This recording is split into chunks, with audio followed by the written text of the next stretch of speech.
Hula semuanya, bagaimana nih kabar kalian? Pada kesempatan kali ini, kita akanlah melanjutkan Tonghua dari BTTH Season 5, tepatnya untuklah episode 177, yang dimana ya episode ini kalian sudah pasti tahu kan, kalau Yeoming akanlah balas dendam kepada adiknya dan tetua pertama.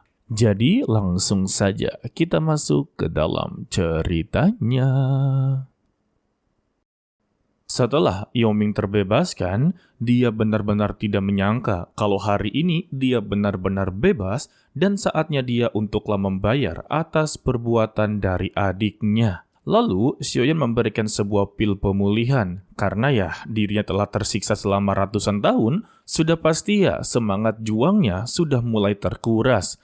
Dan dia bertanya nama dari Xiaoyan. Setelah mengetahuinya ya, dia berjanji jika dirinya memiliki masalah ataupun membutuhkan bantuan di masa depan, dia pasti akanlah datang untuk membantunya. Dan terdengarlah suara dentuman membuat Xiaoyan semakin khawatir karena sudah pasti suara tersebut adalah suara pertarungan. Di atas, Cailin sedanglah dikejar-kejar oleh Yao Xiaotian. Terlebih, dia sangatlah menginginkan garis keturunan dari Cailin. Dan satu serangan membuat Cailin terpental. Beruntungnya ya, tubuhnya ditopang oleh Xiaoyan. Dia begitu sangatlah marah ketika melihat kalau istrinya sudahlah babak belur. Anggap saja seperti itu. Dan Cailin mengadu kalau Xiao Yixian dan Qingling terluka parah gara-gara pria tersebut. Dan kekuatannya setara dengan Doseng bintang 1. Lah, seimbang dong. Tidak lama dari itu, Yeoming menyusul untuklah keluar. Dia akhirnya bertemu dengan adiknya. Yao Xiaotian langsung tahu kalau bocah yang berada di depannya ini adalah penolong dari kakaknya. Dan dia sudah begitu sangatlah berani untuk mencampuri urusan kliennya. Maka ya, dia haruslah mendapati pelajaran dengan cara untuklah dihabisi. Dan wanita-wanitanya akanlah menjadi miliknya. Tanpa babi bu, Xiaoyan langsunglah menyerang dengan telapak tangannya. Meski berhasil ditahan, Xiaoyan langsunglah menerjang. Tetapi ya, pamer kekuatan terlebih dahulu. Sembari berkata, tidak peduli siapa dia, siapapun yang menyakiti teman-temannya, maka harus menerima konsekuensinya. Dan pertarungan mereka dimulai.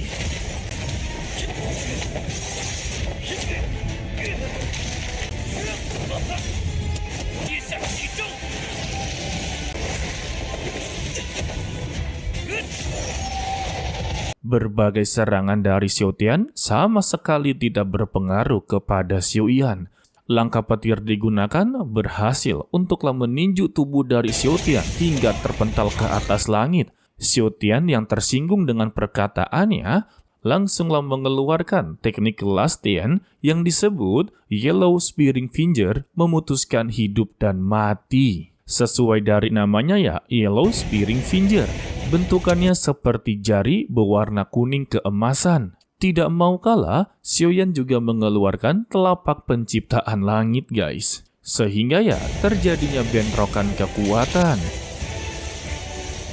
Xiaotian sungguh tidak menyangka kalau serangan tersebut berhasil dipatahkan. Dan ini baru pertama kalinya. Namun ya, pertarungan masihlah belum berakhir dan Xiaotian mengeluarkan wujud ularnya serta mengeluarkan teknik dao penyegelan musim semi yang berada di tingkat menengah guys. Serangan tersebut berhasil mengenai Xiaoyan dan dia terjebak di dalam serangan tersebut. Untuk Xiaotian memberitahu siapapun yang terkena serangannya, mereka tidak akan pernah bisa keluar sama sekali. Apa iya?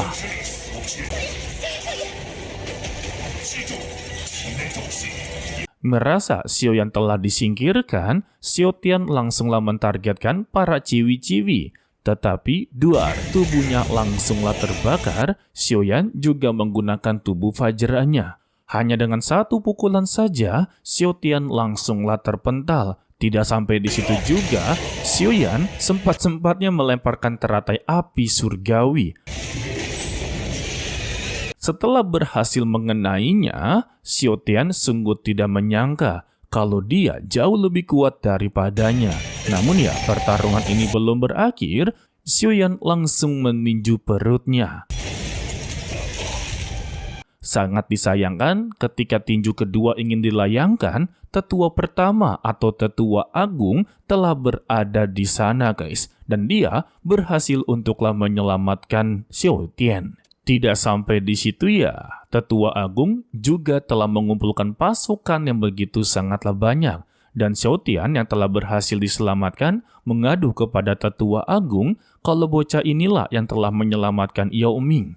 Mendengar ini ya, tetua agung membalas kalau masalah ini akan sangatlah merepotkan dan masalah ini tidak boleh tersebar luas. Tidak lama dari itu, keluarlah Yao Ming yang membuat seluruh anggota dan tetua sangatlah kebingungan. Ternyata kabarnya Yao Ming meninggal dunia karena mengalami kecelakaan kultivasi guys. Dan Xiaotian meminta kepada seluruh tetua serta anggota elitnya ini janganlah tertipu karena orang ini adalah palsu. Mendengar ini, Yao Ming membalas dengan tawaan kalau dialah sebagai orang penipu yang telah bersengkongkol dengan tetua agung untuk mencelakainya di masa lalu. Dan sekarang, dia begitu terburu-buru untuklah menghabisi seseorang, untuklah menutupi jejaknya lagi hari ini. Dan itu adalah tindakan yang sangatlah memalukan. Dan Yao Ming langsunglah memanggil 3 tetua. Dari tetua Xian, tetua Ning, dan tetua Liu. Mereka bertiga adalah tetua yang sangatlah mengenali dirinya. Mungkinkah mereka juga sama sekali tidaklah mengenalinya? Lantas, tetua agung takut kalau semua ini akanlah menjadi perpecahan. Dia meminta kepada mereka bertiga untuk lihat dengan jelas. Saat ini, Xiaotianlah yang menjadi pemimpin mereka. Dan jika mereka memberikan hormat kepada Yao Ming, itu tandanya sebagai pengkhianat. Sontak, Yao Ming langsunglah mengeluarkan sebuah tombak dan mempertanyakan kepada mereka semua apakah mereka mengenali benda ini. Lantas ya, mereka tahu kalau itu adalah 9 tongkat dunia bawah yang telah hilang selama ratusan tahun. Dan itu juga sebagai tanda pengenal klan mereka. Namun, tetua agung tetaplah berdalih kalau mereka tidak boleh percaya sama sekali. Meski itu adalah Yao Ming yang asli, kekuatannya jauh lebih rendah daripada Xiaotian. Lantas, bagaimana cara dia untuklah memimpin klan 9 kaisar ular piton dunia bawah ini? Jadi ya, lebih baik serahkanlah 9 tongkat dunia bawah kepadanya. Lah elah, udah tua nggak tahu diri lagi. Disertai dengan beberapa tetua yang memaksa untuklah berikan tongkat tersebut. Dan inilah tetua-tetua yang telah bersengkongkol.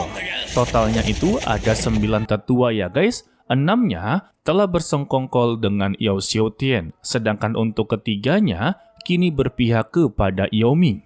Dan Yao Ming meminta kepada 3 tetua tidak perlu untuklah berdebat dengan mereka.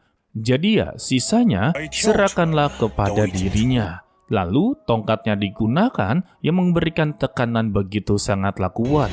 Dan Yao Ming langsunglah mencengkram kepalanya yang membuat mereka berdua langsunglah baku hantam. Sedangkan tetua agung yang berniat untuklah menyelamatkan Xiaotian langsunglah dihadang oleh Xiaoyan. Untuk Xiaotian, dia sama sekali tidaklah berdaya di depan Yao Ming.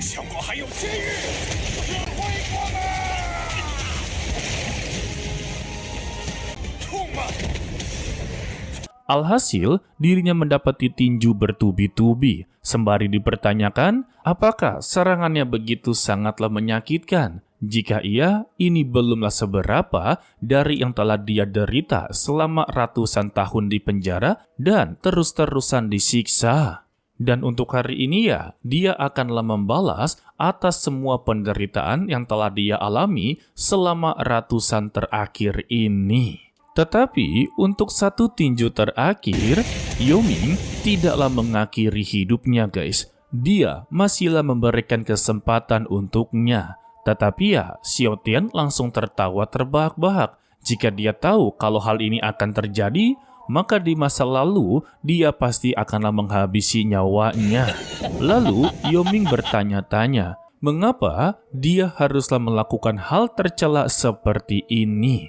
Dan jawaban dari Xiaotian yang sudahlah diduga-duga oleh Yoming, kalau dia memiliki kecemburuan yang begitu besar kepada kakaknya, sebab ya sumber daya kultivasi klan haruslah terfokuskan kepadanya guys. Sedangkan dia sama sekali tidaklah mendapati bagian.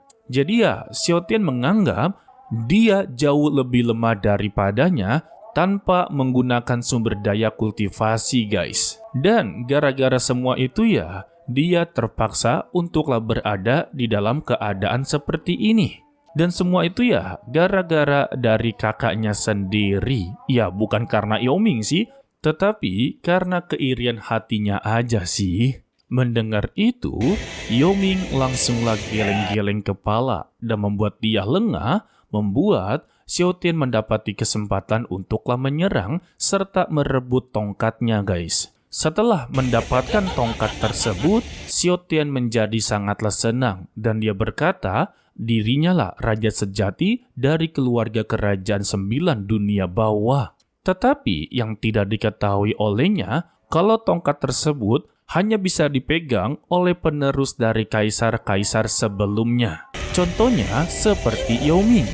Karena Xiaotian bukanlah penerusnya, jadi ya dia pun mendapati konsekuensinya. Tubuhnya terbakar dan perlahan-lahan mulai lenyap. Untuk Yoming sebagai kakak meminta kepadanya untuklah lepaskan, jika tidak dirinya akanlah mati. Tetapi ya Xiaotian sama sekali tidak mendengarkannya, justru dia berkata kalau dia sangatlah membenci kakaknya.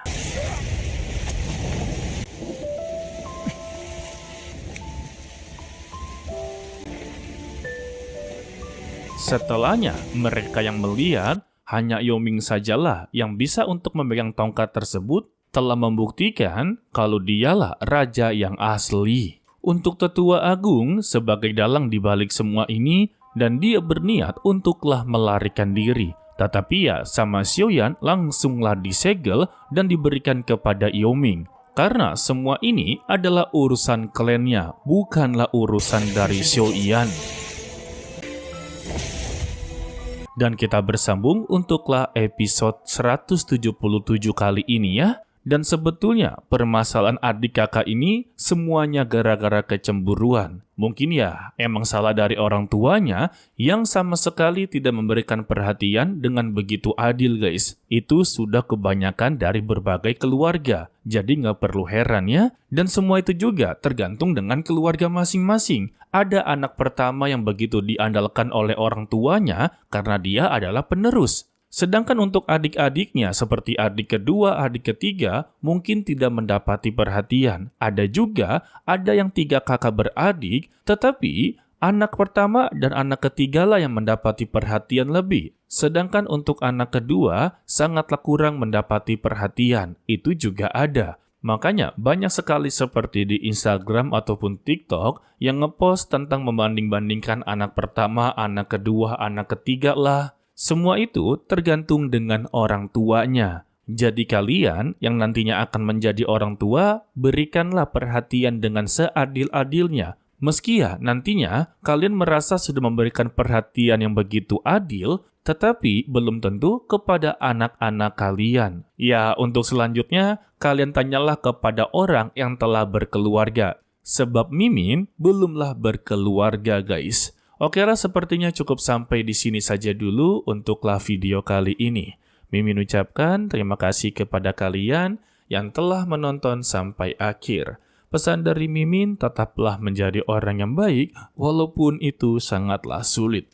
To be continue, sampai jumpa di video berikutnya. Bye-bye.